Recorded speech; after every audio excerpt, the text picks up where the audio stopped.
नमस्कार। शिक्षा समाचार में आप सबों का स्वागत है। और आज हम शिक्षा समाचार में जिन मुद्दों पर चर्चा करने जा रहे हैं उसमें सबसे प्रथम मुद्दा है म्यूचुअल ट्रांसफ़र को लेकर जो सूची जारी हुई। कहा जा रहा है कि 9,000 से अधिक शिक्षकों का ट्रांसफ़र हुआ है म्यूचुअल, उसमें कुछ खेला हो गया है। पहला चर्चा उसी पर करेंगे। एसटी मामले में हाई कोर्ट में आज सुनवाई हुई है और सुनवाई के दौरान जो बातें सामने आई हैं उससे कुछ न कुछ संकेत दिखने लगे हैं। तीसरी बात कि आज मुस्लिम शिक्षकों का सम्मेलन बुलाया गया था, मतलब मदरसा के शिक्षकों का। नीतीश के सामने में जो हंगामा हुआ सबके सामने है, किस तरीके से हंगामा की स्थिति उत्पन्न हुई और बड़ी बड़ी बातें होने लगी। तो ये 3-4 मुद्दे हैं और चलते चलते वो मुद्दा भी होगा जिसमें अभी भी शिक्षक, खास करके एसटी शिक्षक जो ज्वाइन किए हैं वो थोड़ा असहज हैं।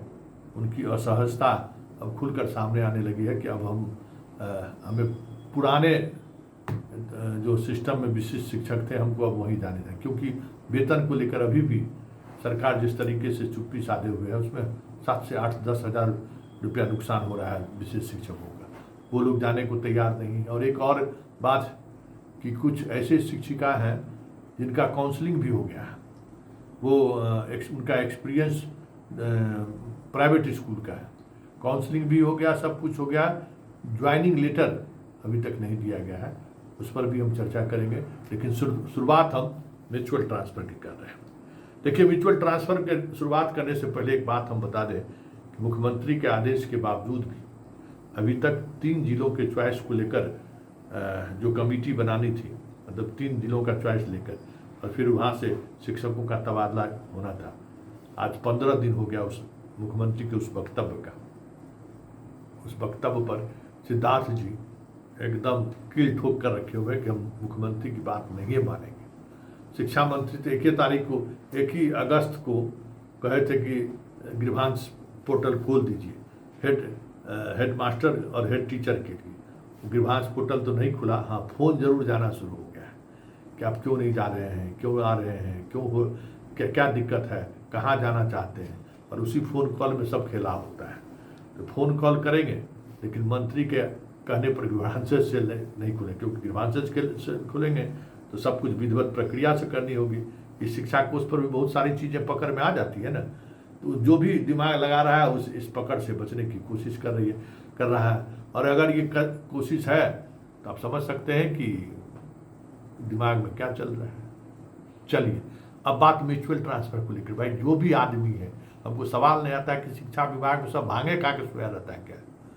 अब आज 21 तारीख है, 21/8 को आप जो है सो म्यूचुअल का आप दिखाया और उसमें 18/8 तक जो है सो सबको ज्वाइन कर लेना है। कैसे होगा? सबकी शिक्षा 1 घंटा से जब से म्यूचुअल वाला जिसको मिला है इस शिक्षा कोष पर सब फोन करके तबाह किए हुए हैं कि देखिए 18 तारीख दी हुई है, 18 तारीख दी हुई है। अरे 18 हो सकता है वो 28 तारीख हो, 18 सितंबर तो नहीं हो सकता है, ये तो साफ दिख रहा है। 28 अगस्त हो सकता है। लेकिन इस तरीके की गड़बड़ी बताइए, कोई तो कौन लोग बैठा हुआ है वहाँ? ऐसे लोगों से क्या उम्मीद की जा सकती है? इसी तरीके से सिद्धार्थ जी का एगो सवाल है कि सिद्धार्थ अपने जब लेटर पर दस्तखत करने में गड़बड़ी कर देते हैं तो क्या करेगा?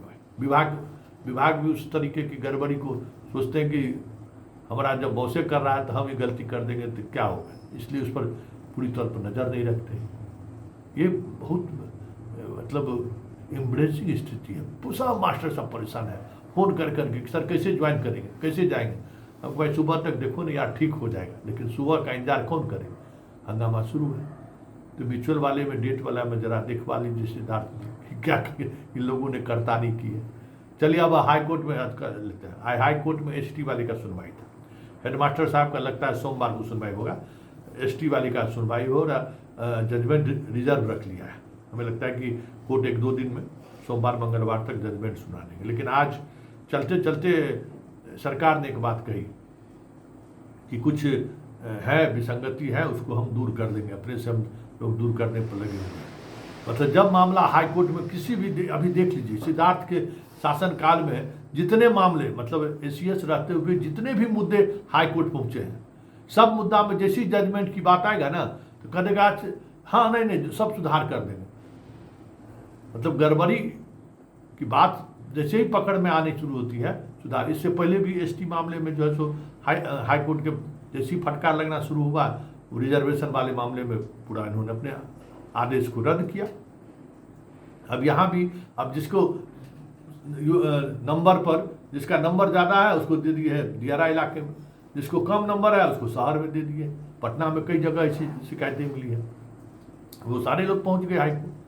तब जब हाईकोर्ट में जब वकील ये दलील देना शुरू किया कि देख लीजिए मेरिट का भी इन्होंने ख्याल नहीं रखा है।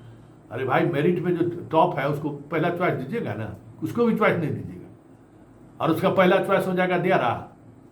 इस तरीके की तमाम विसंगतियां पर जब आज बहस होनी शुरू हुई तो सरकार के वकील ने कहा कि हम इसमें एक मौका दिया जाए, हम सुधार लेते हैं।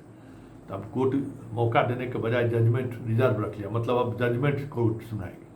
क्योंकि बहुत सारे मुद्दों में यही हो रहा है, सक्षमता वाले में भी यही हुआ, वहाँ भी यही स्थिति है कि जो आवेदक हैं उसके लिए सीट रिजर्व रहेगा। हम और विभाग भी स्वीकार करेंगे कि हाँ इसको हम देखते हैं कि किस तरीके से कर रहे हैं। मतलब जहाँ हाई कोर्ट में फंसने की बात आई कि वह जनाब जो है सो पीछे हट जाते हैं।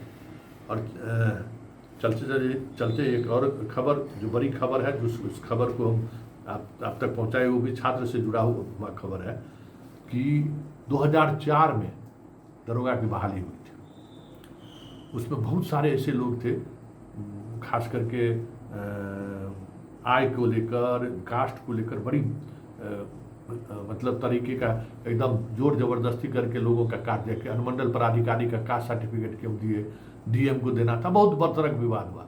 उसमें 133 लोग चले गए हाई कोर्ट, सुप्रीम कोर्ट से उनको पक्ष में फैसला और वो सब दरोगा बन गए। और वो जो 133 ऐसे लोग थे जिनसे ऊपर 233-40 के करीब ज़्यादा नंबर पाने वाले लोग दरोगा नहीं बना। ये लोग जब रिवीजन मतलब कार्मिक आईजी के यहाँ जब आवेदन दिए तो उसने समानता के अधिकार को नहीं माना और उसका नहीं माना, रिजेक्ट कर दिया।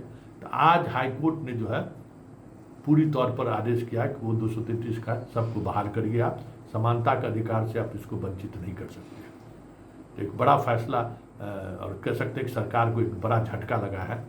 जो मनमानी करते हैं ना बहाली में, उस मनमानी को जो है सो हाईकोर्ट ने आज कह सकते हैं कि बड़ा झटका दिया। लेकिन सरकार है, सुप्रीम कोर्ट तक जाएगी, तब तक बेचारे 2004 बैच वाला मतलब समझिए ना कि उधर 16 साल 5 साल 21 साल बीत गया लड़ते लड़ते लोग। ये स्थिति है यहाँ बिहार में।